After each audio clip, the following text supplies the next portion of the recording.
I am so happy that preterism is spreading and people are starting to figure out Jesus already returned. And this video isn't going to go into all of that. I have another channel where I talk about this stuff on that channel. There's so many different preterist videos now. I don't even need to explain it. This stuff is becoming common knowledge. Hopefully in the future will be. But the fact that people are finding out that Jesus already returned, and Jesus made very specific time statements to his audience. Jesus says to his audience, he says, some of you won't taste death until you see the Son of Man coming in his kingdom. And Jesus isn't speaking to you in 2024. You weren't born yet. Jesus is telling his audience, the people who are right in front of him, you won't die until you see the Son of Man coming. So Jesus made very specific statements to his audience.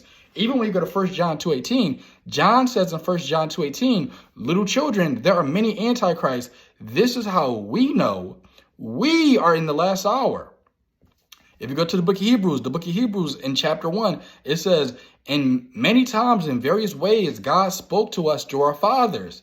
But in these last days, God has spoken to us through his Son. The person who wrote Hebrews, they believe that they are in the last days as they are writing the book of Hebrews. How can they be in the last days? How can they be waiting for Jesus to shortly return? But you're in the last days, 2,000 years later. How can the New Testament say Jesus is coming soon, Jesus is coming shortly, Jesus is at the door, and it's been 2,000 years? How could they be expecting Jesus to return in their lifetime? Paul says in 1 Corinthians, he says, and some of us who are alive. That's talking to his first century audience. They believed that Jesus was going to return in their lifetime. How could Jesus say some of them who would be alive, they would meet Christ? It's been 2,000 years. It's been 2,000 years, and all of those people that Paul wrote to are now dead, including Paul. So either Jesus returned to that first century audience, or Christianity is not true. Either Jesus returned to that first century audience, or this ain't it.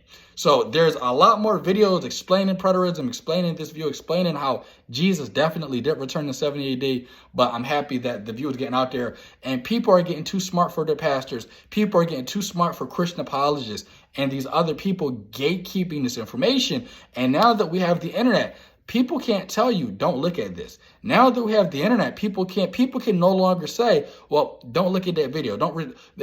People can't restrict people from this knowledge now. You can't play a gatekeeper anymore. This information is out there. This information is there for the world to see.